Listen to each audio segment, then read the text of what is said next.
So throughout the universe, these stars are forming and collapsing upon themselves and exploding in these huge supernovae, spewing out all the elements that we know of, that we saw in the periodic table of elements. And they start to collect in these huge clouds called nebula.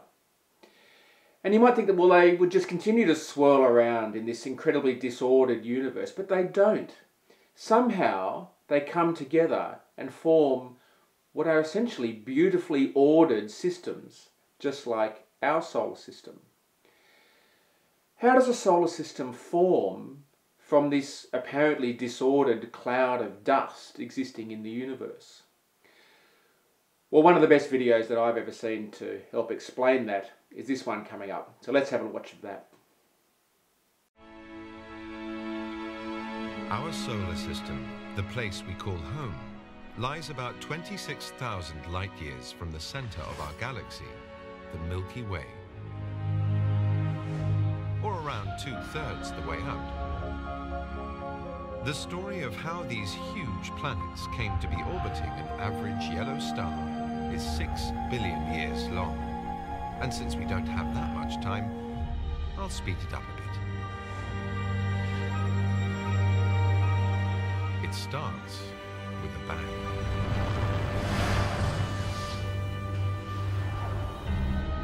Long ago, an ancient star exploded, littering space with swirling clouds of the materials it had made while it lived and the heavier metals it created as it died. We know this because we can see similar fields of dust out in space today. They are called nebulae, and they are very beautiful. Every nebula is different, and in our case, the clouds contained nitrogen and oxygen and iron and silica and all the other stuff needed to build a world like ours. Then the tireless force of gravity started to pull it all back together. And the heavy engineering that produces planets began.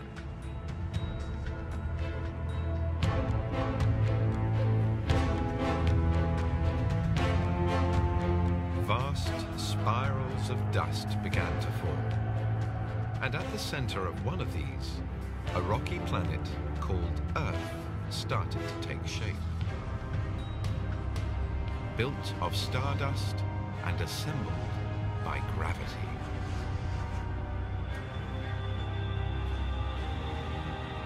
Fast forward 100 million years, and it had grown into a giant ball, sweeping up billions of tons of celestial debris.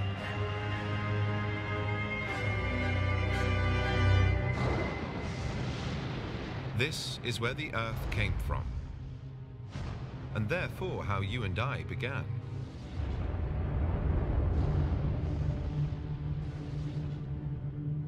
But our planet would have remained a large, sterile ball of rock and metals and minerals forever, were it not for one more event, one more expression of the forces of nature. 93 million miles away, at the heart of the giant nebula, the pressure and temperature of a ball of hydrogen gas had become so great that the atoms were beginning to fuse. A new star, our sun, was coming to life.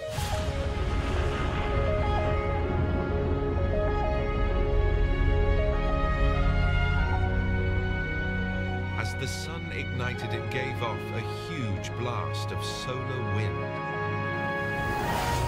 a radioactive gust of energy. This blew all the remaining dust and gas that was left over from the nebula out to the edge of the solar system, which is why everything is nice and orderly today.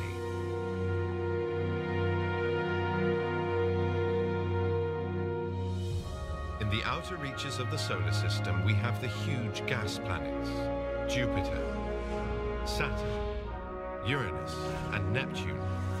Further in are the denser, rockier planets, Mercury, Venus, Mars, and of course, the Earth. Lucky for us, the Sun is 865,000 miles in diameter, or just the right size to burn consistently for a very long time. 8 billion years. Long enough to allow the next development to take place. Life. So you can see how solar systems form. In our case, our early sun, as it formed, threw out all this solar energy and forced out the lighter elements to the outer edges of the solar system and left the heavier elements inside the solar system, nearer the sun.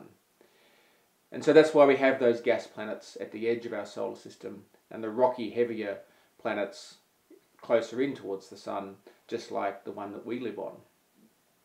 So this is a picture of our galaxy swirling around, and our beautifully ordered solar system is kind of about there. You can barely see it really. Well, you can't see it in fact. Billions of solar systems exist within our galaxy, and hundreds of billions of galaxies exist within the universe. Nobody really knows. Just puts ourselves sort of in perspective. One of the beautiful things about our galaxy is that you can see it from Earth. You may have noticed that when you look up at the night sky, there's this sort of band of stars sort of extending across the night sky, just like this. And you might think, oh, that's a lovely collection of stars, but it's in fact the edge of our solar system. You're looking through the disk of our swirling solar system, where the thickest part of the stars are, and the solar systems and the other solar systems and stars that exist in our galaxy. So you're sort of looking through that disk, and that's what you can see that appears as this line of stars. One of the really cool things, of course, is to have a close look at that particular part of the Milky Way, our galaxy. And whereas for thousands of years, astronomers, people, have been making pictures out of the stars, like our horoscopes, Aries and Gemini and so forth. But for even longer, Indigenous people in Australia have been using the patterns in the night sky to come up with pictures and stories and legends of their own. And if you look up, you might see this emu. But interestingly, it's not made up of the stars, like Aries is made up of joined up stars, creating some sort of pattern. It's actually made up of the darker areas of the night sky, where there are large clouds of gas, or you can't actually see the stars because they're too distant. It's an interesting juxtaposition of, it must have been so dark in Australia before Europeans arrived, that the night sky was actually, the darker areas were actually stood out more than the stars do today. It's an interesting way to think about looking up at the night sky. Anyway, moving forward. So, we end up with our beautiful Earth that we have here. So we end up with our beautiful Earth.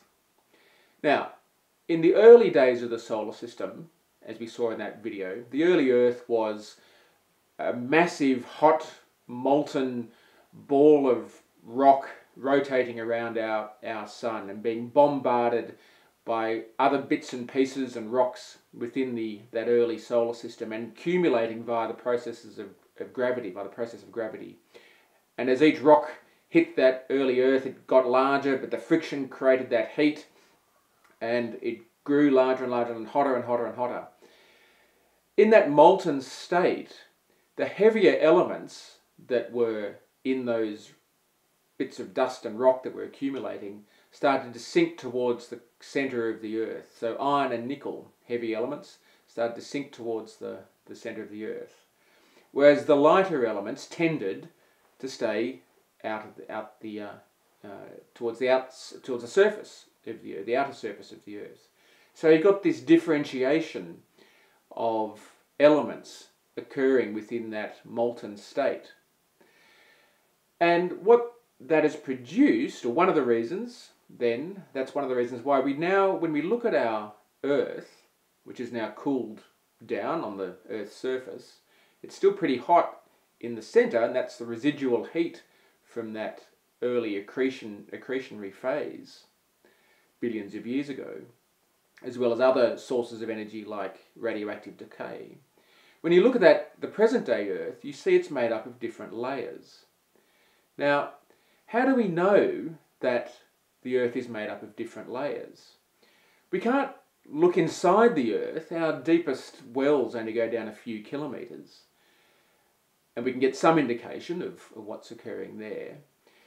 But the only other way we can see what's happening inside the Earth is to see what comes out of the Earth. And so we often see, we can learn a lot from volcanoes. And in fact, that's what the early natural philosophers were doing.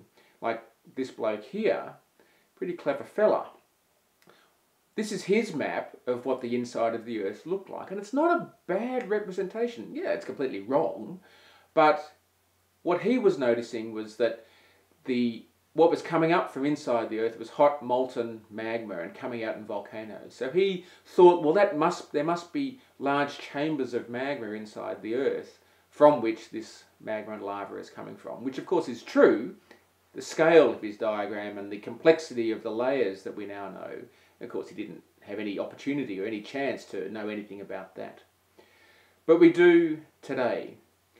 And how do we know? How can we tell the differences, that there are differences in layers throughout the Earth's, from the surface down to the core? And we use the property here of other things that do pass through the Earth. And there's shock waves, or different types of energy waves created by earthquakes. So when an earthquake occurs, an energy wave is produced and it passes through the Earth. And by knowing where it started and then recording where it finished, you can work out the differences in the velocity of that energy wave. And so this diagram here shows how an earthquake produces certain wave types and then they propagate throughout the Earth, and by recording them at different places on the Earth's surface, you can work out the different properties of the Earth's core. And so we use things called P waves and S waves. Now P waves are described as, you might want to call them push-pull waves that can travel through solids, liquids and gases. So they can pass through any phase of material. And they're analogous to sound waves, and they consist of successive compressions of the material through which they travel. Stay with me. There is another type of wave produced by earthquakes, and they're called S waves, and they're shake waves. And they can travel only through material capable of resisting changes in shape. That is, they can only move through solids. Liquids and gases move around, and these S waves actually can't move through them at all. So they can't move through liquids or gases. In S waves, particles vibrate at right angles to the direction of the wave advance. Now, I reckon I probably lost about 90% of you there, or your eyes glazed over, and what is he talking about? And fair enough too. But let's have a look at this fabulous video from a university professor in America. It's the best one I've ever seen, and I've actually done this in classes sometimes, and it can result in a few injuries here and there, but it's a great way to explain the differences between P and S waves. So let's have a watch. Dr. Keith Miller, and I'm here to give a demonstration to help better understand some of the basic concepts of seismic waves. Seismic waves are vibrations generated in the Earth's interior that carry energy away from the focus of an earthquake, from the initial rupture of an earthquake on a fault line, to carry that energy away towards the surface where we experience that as a ground shaking that we call an earthquake. So this demonstration will look in particular at a particular category of seismic waves called body waves. Body waves are those seismic waves, or those vibrations that travel through the Earth's interior, as opposed to along the surface of the Earth, which we call surface waves. And there are two basic types of body waves. These are called P waves and S waves. And our objective in this demonstration is to show some of the distinctive characteristics of P and S waves. All right, what I'd like you to do, I have group of courageous student volunteers that are going to help me do this demonstration. So what I'd like you to do is line up here in a line. And let's see here. Why don't you come here to this end? That's probably cool. What I want you to do is I want you to all turn and face that direction. There, right? Now, so what I want you to do is put your hands out in front of you, grab the shoulders of the person in front of you, okay? And lock your elbows. Keep them straight, not just locked, but straight, okay? And firmly gripping the person in front of you, okay? Now, what these students represent is individual atoms in a solid, okay? So their connection, their gripping each other, represents the chemical bonds that hold atoms rigidly in position relative to each other, okay? So they're holding the person in front of them, gripping them tightly. So this is an illustration of the chemical bonds in a solid that are holding the atoms in a rigid position, okay? Yeah, so everyone's in position, everyone has their elbows nice and locked, right? Okay? So, for this first demonstration I'm going to give is for a P wave. P waves are compressional waves. That is the motion of the molecules in the solid as the seismic wave passes through is in the same direction as the wave propagates through the material. Okay? So the motion, the vibrational motion of the atoms is in the same direction as the wave travels.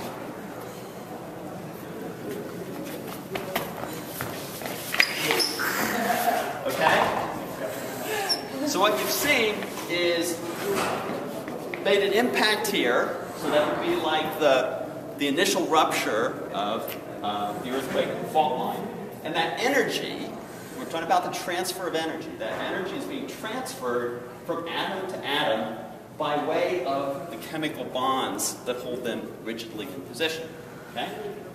Now, I want you to do something else, which is now turn and face this direction. All right. And now, instead of putting your arms on each other's shoulders, put your elbows out, kind of like on a little teapot, and interlock. Okay? So again, you want to be firmly locked together. And one step forward a little bit here. That way. Okay, cool. Perfect. Okay, we're still doing a solid in which the atoms are locked together. Now the locking of arms is illustrative of the chemical bonds holding them together. But instead of doing a P wave, we're now going to do an S wave. Okay? Now in an S wave, the motion, the vibrational motion of the atoms is actually perpendicular to their direction of propagation through the material. So now the atoms, the material in the vibration is actually moving at right angles to the direction that the waves are traveling down the line. Okay? Everyone all nicely locked together? Okay? Just do it quick.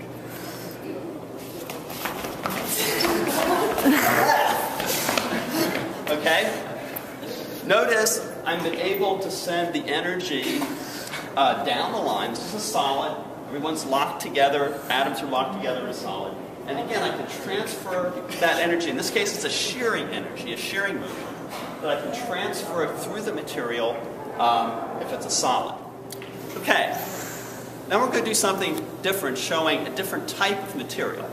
And I want you to, again, stand back to back. Not back to back, front to back, sorry. Facing that direction. And put your arms out in front, like you did before. Except in this case, don't grab the person in front of you, so back up a little bit, so that there's maybe, an inch or so between you and the person in front, okay? Everything we still want to lock your arms rigid, okay? But you're not grasping on to the person in front of you, okay?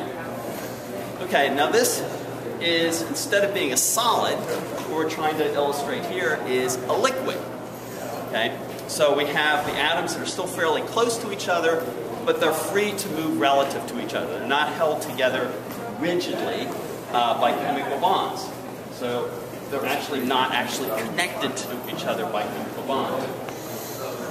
So, the first illustration I'm going to do here again is for a P wave, P seismic wave, which means a compressive wave in which the motion is in the same direction as the wave. So we'll see what happens in this case. Okay. Notice that we have the same response. Okay? We have solid, we have liquid, and they both respond in the same way. In both cases, I'm able to send a compressive wave through the material. Okay, you can drop your arms. Now, it's important to realize that a compressive wave, not only can it travel through a solid, it can also travel through a liquid, and it can also travel through a gas. We call those sound waves. So a compressive wave can actually travel through any type of material, any state of matter, solid, liquid, or gas. It doesn't matter that a pressure wave or a compressional wave, a P wave, will be able to travel through any kind of material. Now let's see if that's the same case with an S wave, right? Now, again, line up like you did before, facing out with your arms out, but again, don't lock. Okay? So, same kind of situation here, but you're not locked. Okay? So, we're in the same position, we're still close together, right? So the atoms are still close together, but they're, again, not bound to each other. They're not chemically bound to each other. So now we want to see if we can send a shearing wave. That is a wave in which the motion is perpendicular to the direction that propagates through the material. Right? Everyone ready?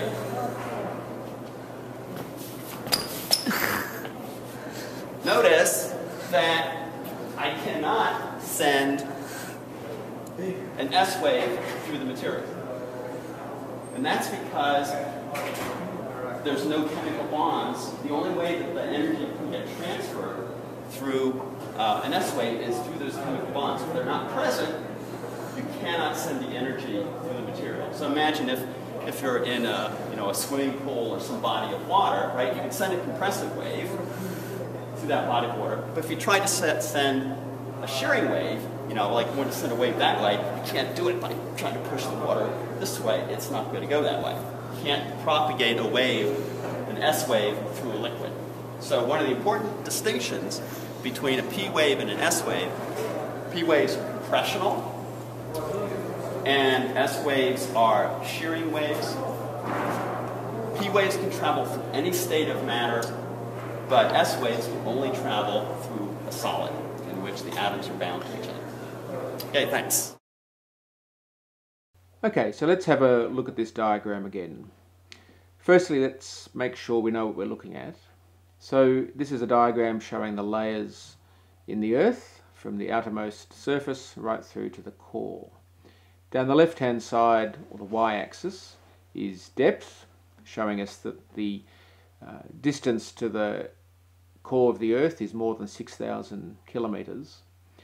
Along the y-axis, along the x-axis, on the diagram on the left, is velocity in kilometres per second. Now that's the velocity of those P and S waves. And that's going to be important because it's going to tell us extra information about the layers in the Earth. So let's start off by looking at the outermost layer, and that's the crust. Now we know what that's like because we can observe it and you see it every day you go outside. But the P and S waves also confirm that it's solid. You can see that they both move through that very thin outermost layer. Now directly beneath the crust is a layer called the lithosphere. And again, you can see that the P and S waves are moving through it. So it's telling us that it too must be solid. We'll look a bit at the lithosphere a bit later on in this lecture, or in the next lecture. Now directly below the lithosphere is the layer called the asthenosphere. Now again, it must be solid because both P and S waves are moving through it. But the diagram gives us a bit more information about that layer. What do you notice about the velocity of those waves? The velocity increases dramatically from the bottom of the lithosphere into the asthenosphere. So what's that telling us? Well, it must be telling us that it's warmer. matter that is warmer, the atoms within that matter move around much more quickly and allow energy waves to move through it more quickly. If something is cold, it's dense, and it's harder for energy waves to move through them. But if it's slightly warmer, still solid, but slightly warmer, then those energy flows, those energy waves can move through it more quickly. So that's what it's telling us, that the asthenosphere is warmer.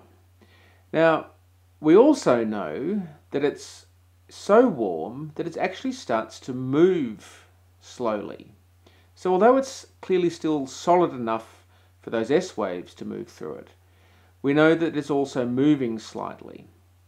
And the asthenosphere is where all our magma comes from that eventually ends up as lava on the Earth's surface.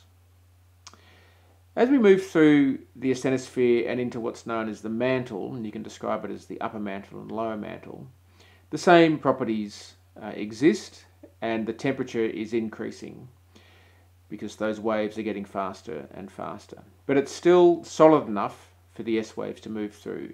But it does move quite slowly, but considerably, producing convection currents upon which the Earth's plates, which we'll see shortly, can move on. And in fact, it's just like, or it's made up of, a material that's similar to a rock called basalt. And here is a rock called basalt. Now, it's not exactly the same as the basalt that we find on the Earth's surface, but it's very, very similar. So, here's your first rock. Class, meet basalt. Basalt, meet the class. Alright, coming then to the bottom of the mantle, we have the outer core. Now, what's significant about the boundary between the outer core and the mantle? Well, quite clearly you can see that the S waves stop. They go no further. The P waves slow down considerably, but they are able to move through it. So what's that telling us? Well, that's telling us that it must be liquid. So P waves can still move through it, but they move through it more slowly because it's liquid, and the S waves stop completely.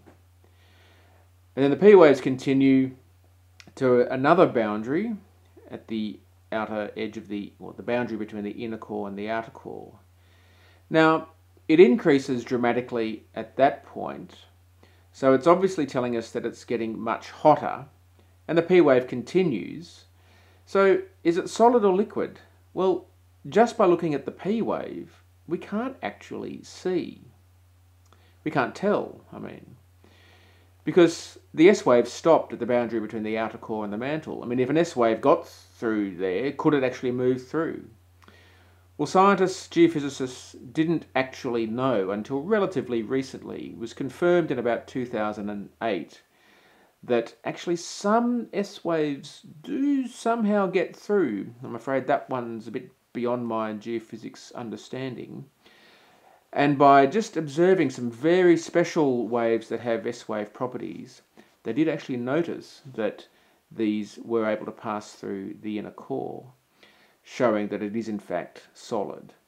Now, why is it solid? Because it's much, much hotter. It's around about 5,000–6,000 degrees centigrade. So it's hotter than the outer core, in which case you would normally think, well, if it's hotter, then it would be melting more and so should actually be liquid.